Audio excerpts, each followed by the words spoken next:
Hello everyone, ఈరోజు కుక్కర్లో సింపుల్గా పన్నీర్ పలావ్ అనేది ఏ విధంగా రెడీ చేసుకుందామో ఈ వీడియోలో చూద్దాం. దాని తయారీ విధానం కోసం ముందుగా ఒక 2 గ్లాసులు బాస్మతి రైస్ లేదంటే నార్మల్ రైస్ నానబెట్టుకొని పక్కన పెట్టుకోవాలి. అలాగే ఒక 1/2 కేజీ పన్నీర్ని అనేది ముక్కల కింద కట్ చేసుకొని, మరి అంత చిన్న పీసులు కాకుండా పెద్దవి కాకుండా మీడియం సైజ్ కట్ చేసుకొని పక్కన పెట్టుకోవాలి. ఇప్పుడు ఒక కుక్కర్లో ఒక 4 టేబుల్ స్పూన్ ఆయిల్ అనేది వేసుకొని, అందులో ఒక 1/2 టేబుల్ స్పూన్ పసుపు, ఒక 1/2 టేబుల్ స్పూన్ కారం వేసుకొని ఇవి కొంచెం ఫ్రై అయిన తర్వాత ఇందులోనే మనం కట్ చేసి పెట్టుకున్న పన్నీర్ ముక్కలు అలాగే జీడిపప్పును కూడా వేసుకొని కొంచెం లేయరు బ్రౌన్ కలర్లో వచ్చేంత వరకు ఫ్రై చేసుకొని ఒక ప్లేట్లోకి అనేది తీసి పక్కన పెట్టుకోండి. ఇప్పుడు ఇదే ఆయిల్లో మరొక 2 టేబుల్ స్పూన్ ఆయిల్ అలాగే ఒక 2 టేబుల్ స్పూన్ నెయ్యి కూడా వేసుకొని ఇవి కొంచెం ఇటెక్కించిన తర్వాత మనకి బిర్యానీకి సంబంధించిన స్పైసెస్ అనేది యాడ్ చేసుకోవాలి. చెక్క, లవంగం, యాలకులు అలాగే బిర్యానీ ఆకు రెండు వేసుకొని ఇవి కూడా కొంచెం ఫ్రై అవనివ్వాలి. ఇవి కొంచెం ఫ్రై అయిన తర్వాత ఇందులోనే కట్ చేసి పెట్టుకున్న పచ్చిమిరపకాయలు అలాగే సన్నగా తరుముకున్న ఆనియన్స్ కూడా వేసేసుకొని ఆనియన్స్ అనేది గోల్డెన్ బ్రౌన్ కలర్ వచ్చేంత వరకు బాగా ఫ్రై అవనివ్వండి. ఇవి ఆనియన్స్ ఎంత బాగా ఫ్రై అవుతే మనకి బిర్యానీకి అనేది అంత టేస్ట్ వస్తుంది. కాబట్టి కొంచెం బాగా ఫ్రై అయిన తర్వాత ఇందులోనే ఒక 1/2 టేబుల్ స్పూన్ పసుపు అలాగే సన్నగా కట్ చేసుకున్న కొత్తిమీర, పుదీనా కూడా యాడ్ చేసుకొని ఇవి కూడా ఒక 2 నిమిషాలు ఆయిల్లో మగ్గిన తర్వాత టమాటా ముక్కలు వేసేసుకొని టమాటా ముక్కలు కూడా ఒక 5 నిమిషాలు మూత పెట్టేసి సిమ్లోనే మగ్గనివ్వండి. ఇవి మగ్గిన తర్వాత ఒక 2 టేబుల్ స్పూన్ల అల్లం వెల్లిగడ్డ పేస్ట్ కూడా వేసుకొని ఇవి కూడా మగ్గనివ్వండి.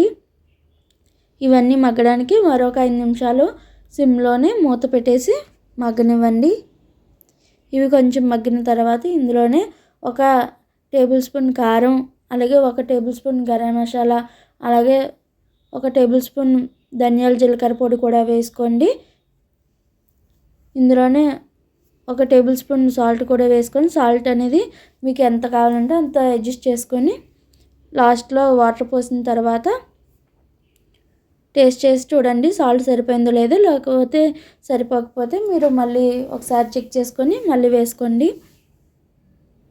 ఈ విధంగా బాస్మతి రైస్ అయితే ఒక గ్లాస్కి గ్లాసున్నర వాటర్ అనేది వేసుకోండి. అలాగే 2 గ్లాసులకి 3 గ్లాసుల వాటర్ అనేది వేసుకోండి.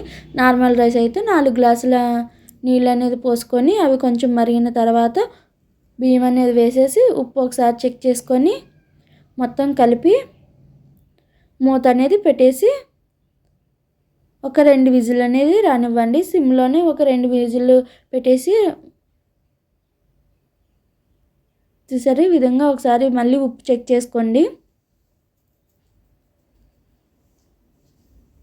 అలాగే ఇప్పుడు ఇందులోనే మనం ఆల్రెడీ ఫ్రై చేసి పక్కన పెట్టుకున్న పన్నీర్ ముక్కలు అలాగే జీడిపప్పు ముక్కలు కూడా వేసుకొని కొంచెం కట్ చేసిన పుదీనా, కొత్తిమీర ఉంటే అవి కూడా వేసేసుకొని బాగా కలిపి మూత పెట్టేసి సిమ్లోనే ఒక 2 విజిల్ రానిచ్చడానికి మనకి పన్నీర్ పలావ్ అనేది రెడీ అయిపోతుంది.